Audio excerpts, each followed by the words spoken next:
Shalom, Raverim, tudo bem com vocês? Sejam muitíssimo bem-vindos aqui à nossa meditação, seja no canal da AI, seja no Spotify ou até mesmo no nosso site, tá? Se você ainda não me conhece, meu nome é Radassa, atuo como Shalia aqui dentro da AI e é uma honra, é um prazer ter você aqui conosco nos nossos mais variados canais.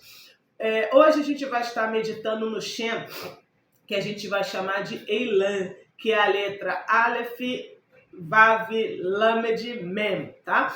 Esse Shem, ele tá lá em Toledot Yehoshua 23, conhecido popularmente como Mateus 23, onde nós temos um discurso muito, digamos que, duro, né? Numa perspectiva humana, mas é um discurso bem, ou uma advertência muito enfática e também chamando a uma responsabilidade, né? E onde Yehoshua começa a confrontar os escribas e os fariseus. E esse Shem está exatamente nesse discurso, tá ok? Então, o Eilan, ele tem o seguinte significado, né? A força silenciosa que sustém. Então, esse Shem, quando a gente medita nele, ele evoca isso na gente, sabe? Essa força que a gente precisa para tomadas de decisões extremamente relevantes, porque era exatamente isso que Yehoshua estava fazendo com os escribas e os fariseus, né? Os prushim e os fariseus. E prushim que são os fariseus, né? E o que acontece? Ele estava chamando eles a uma responsabilidade, por quê? Porque Yehoshua não estava recriminando eles, e Yehoshua nunca recriminou eles, pelo fato da aplicabilidade deles em relação à Torá. Tanto é que Yehoshua fala que a gente deveria não somente olhar para eles, mas superá-los, entende? Fazer o que eles faziam de forma mais elevada. Então, uma coisa que a gente precisa entender também nesse discurso, e que acontece até hoje, é que algumas linhas, aliás, dentro do judaísmo, existe algo que a gente chama de Torá oral, que é a tradição que é passada de pai para filho até chegar a gente. E aí o que acontece? E existe também, dentro da tradição oral, né, das leis orais, existe a chamada lei de cerca. Então a lei de cerca ela é extremamente interessante, porque ela foi desenvolvida para proteger o mandamento. Então vou te dar um exemplo, tá? Muito simples. No Shabat a gente não acende fogo. Então eles criaram uma lei de cerca para quê? 18 minutos antes, né, a gente faz, tradicionalmente não é uma mitzvah, mas a gente faz o acendimento das velas justamente já apontando para o Shabat. Então, como que é feito? 18 minutos antes. Entende? Para quê? Para que, se acontecer algum imprevisto, a pessoa não acenda a vela no Shabat. Porque, de novo, acendimento das velas é uma tradição, não é uma mitzvah, porém, se vai ser feito, fazer antes do acendimento das velas. Então, existem muitas leis que foram criadas que eram exatamente com essa finalidade, de proteger a mitzvah, de proteger o mandamento. O problema, digamos assim, é que se a gente não souber aplicar essas leis de cerca, né, que está dentro da lei oral, a gente acaba até mesmo infringindo o mandamento. E quando uma pessoa não tem conhecimento, ela vai ver Paulo, né, Shaul Rachalia, falando contra a lei. Shaul não está falando contra a Torá, Shaul está falando contra a lei oral, ou melhor, Shaul está falando contra essas leis de cercas que foram criadas exatamente para proteger o mandamento, porém acaba muitas das vezes impedindo que a pessoa faça o mandamento. Então, por exemplo, fazer o bem, né? Visitar o enfermo, curar as empresas, por exemplo, a polícia, né? Os órgãos de primeiro socorro, vamos colocar dessa forma, a polícia, os órgãos emergenciais, né? Bombeiros, farmácias, supermercado, isso tudo fica aberto no Shabat. Então, por exemplo, quando eu estava cuidando da minha sogra, e eu sempre fazia a comida dela no dia anterior, como eu faço a nossa, óbvio. E às vezes chegava num determinado Shabat, isso aconteceu acho que umas 3 vezes, ela não queria comer aquela comida. Não é porque minha sogra estava de graça, dando piti. Muito pelo contrário, ela estava demente. Então ela nem sabia exatamente o que estava acontecendo. Só que ela rejeitava a comida. E óbvio, ela estava debilitada. Então, porque no Shabat não se cozinha, eu ia deixar minha sogra morrer de fome? Entende? Quer dizer? Claro que não. Eu ia lá e acendia o fogão, né, o fogo, e automaticamente fazia uma outra comida para ela. Já aconteceu da minha sogra passar mal no Shabat, eu precisar comprar alguma coisa. No Shabat a gente não faz comércio. Então, não estou dizendo que se fosse, no caso, antigamente, eles deixariam a minha sogra morrer. Não posso falar isso. Morrer não morreria, né? Deixar ela com fome. Mas a lei de cerca é para isso, para proteger o mandamento. E aí o que acontece? Nessa de proteger, acabava se descumprindo. Então, quando uma pessoa diz que Yehoshua descumpriu o Shabat porque ele colheu algo, né? Porque tira algo do pé, não teve a intenção de trabalho, muito pelo contrário, era para poder comer e se alimentar porque ele estava em viagem. Assim sendo, eles estavam morrendo de fome, como é dar sequência na jornada com fome.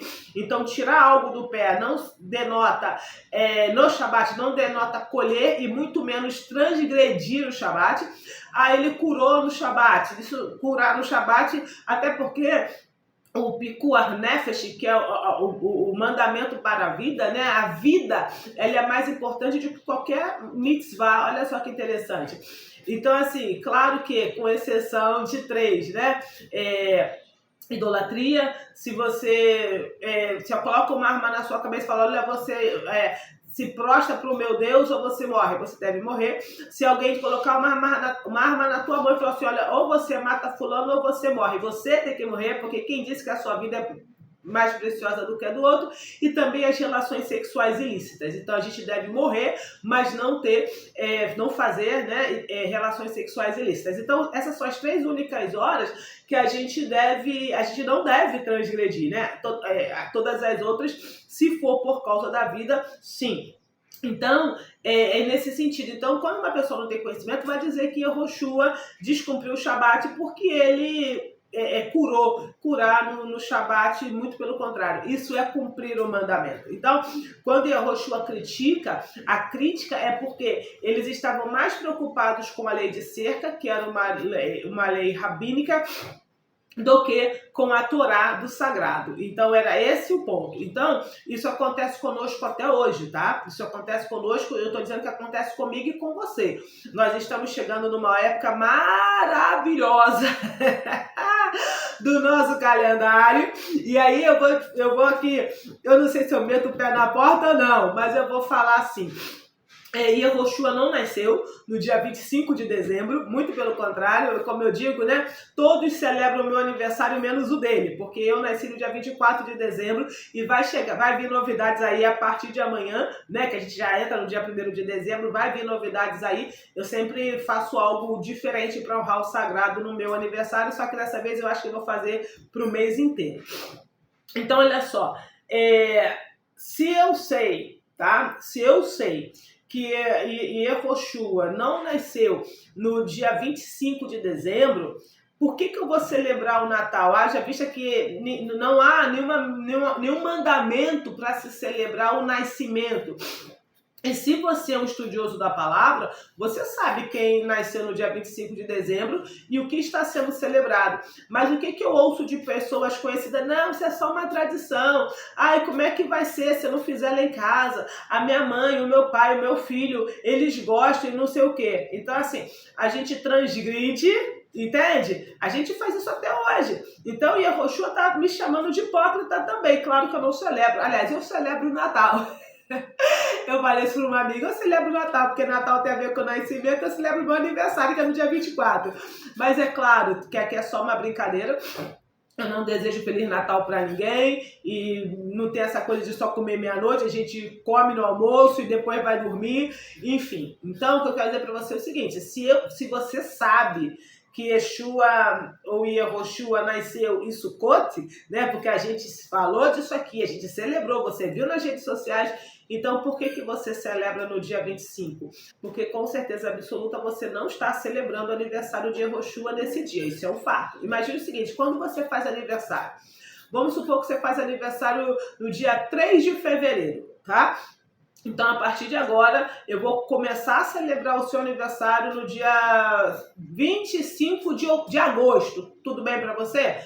Claro que você não vai gostar. E ainda mais, enfim, não vou entrar no ainda mais agora. Então, é disso que nós estamos falando. Então, em Yehoshua, já que eu não celebro o Natal, tá? Já que a Hadassah celebra o Natal, Yehoshua tá me chamando de hipócrita. Por quê? Porque eu sei o que é o certo, mas por causa de uma tradição, que não é uma mitzvah, não foi ele que mandou, não foi ele que fez. E aí, o que acontece? Por causa da tradição, eu vou lá e faço. Então, esse Shem Eilan, ele nos leva, tá? Ele nos leva a esse nível de maturidade, sabe? Então ele nos dá essa força para sustentar também as nossas tomadas de decisões. Então, o Shem Eilan estabiliza o campo emocional e protege a luz já adquirida. Ele age como uma âncora espiritual especialmente útil em momentos de silêncio do alto, evitando quedas e dispersões, tá? Então, você vai colocar a sua mão na posição de receber sobre o seu colo, tá? Sobre o seu colo. E, de novo, vou citar aqui as letras. Aleph, Aleph, Yud, desculpa. Aleph, Yud, Lamed e Mem. Aleph, Yud, Lamed, Mem. Tá ok? Vai estar aí na tela para você. Então vamos lá. Quando você inspirar profundamente, você pode inspirar pensando nas letras Aleph, Yud, Lamed, Mem ou na palavra Eilan. Fica a seu critério. Vamos lá. Se você está em estado de nidá, mulher, não feche os olhos para meditar, tá? Inspire profundamente 3 vezes, segura o ar 2, 3 segundos e nós vamos agora para a nossa meditação.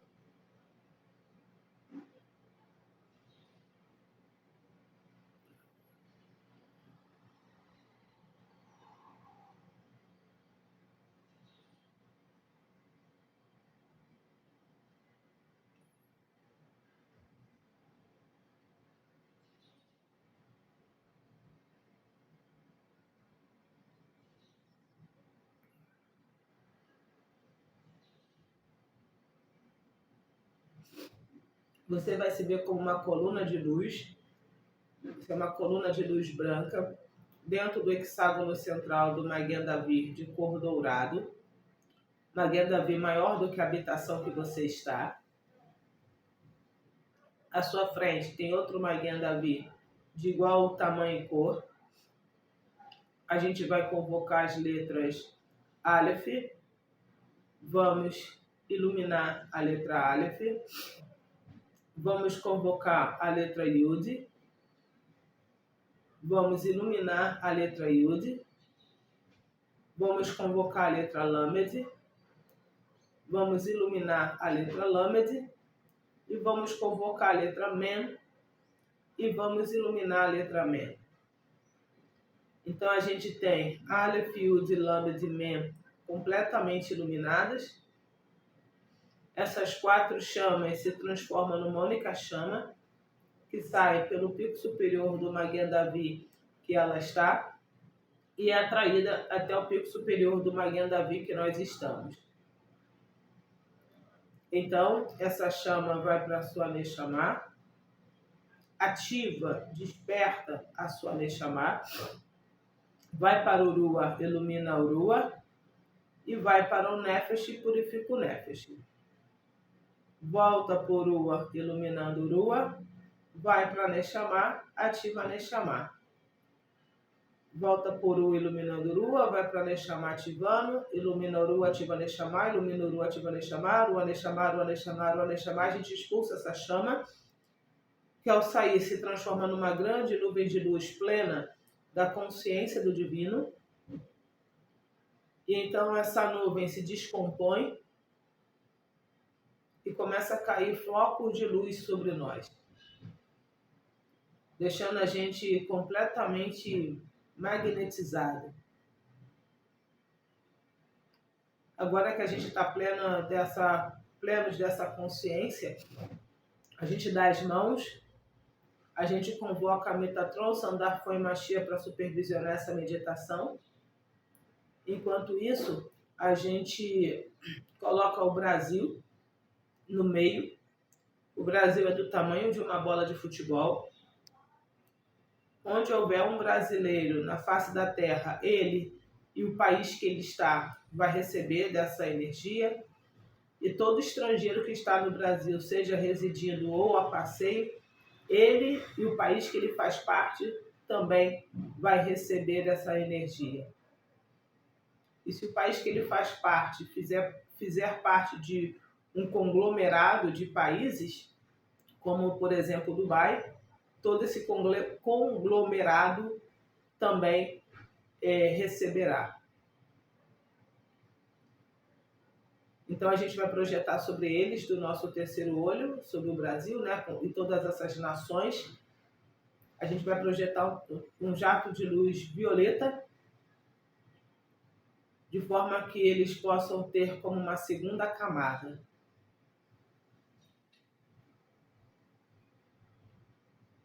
Como uma camada de proteção e de sustentação.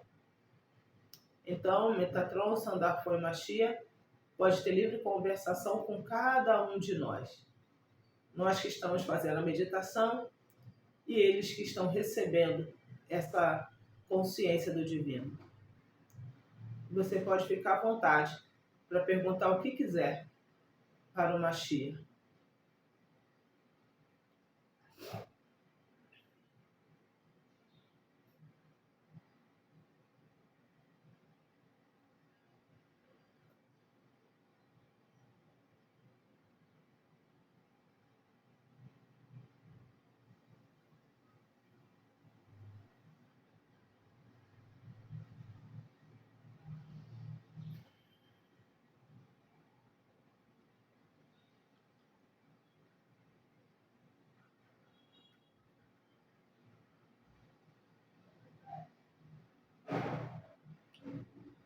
Quando você terminar essa meditação, basta você inspirar profundamente 3 vezes e compartilhar lá na nossa comunidade no WhatsApp o insight que você teve. Bem, Raverim, me veio à mente o versículo lá de Yeshayahu 6, quando o serafim, né, ele toca nos lábios de Yeshayahu com brasas vivas do altar, e o texto diz que é tirado dos lábios dele, né, a iniquidade. E foi exatamente isso que o Eterno fez comigo hoje, né? O Machia fez comigo. Quando, claro que Yeshayahu ali já era um profeta, já era um navi, mas a partir daquele momento ele começou a profetizar, de certa forma, de maneira diferente. Vamos colocar nesse ponto. E foi exatamente isso que o Eterno fez comigo hoje. Ele tocou nos meus lábios para que eu começasse a profetizar, né? Começasse a falar algumas verdades de maneira diferente. Então, foi esse o insight que eu tive. Shalom, shalom, Lehi Traot, e até amanhã, Bezrat Hashem.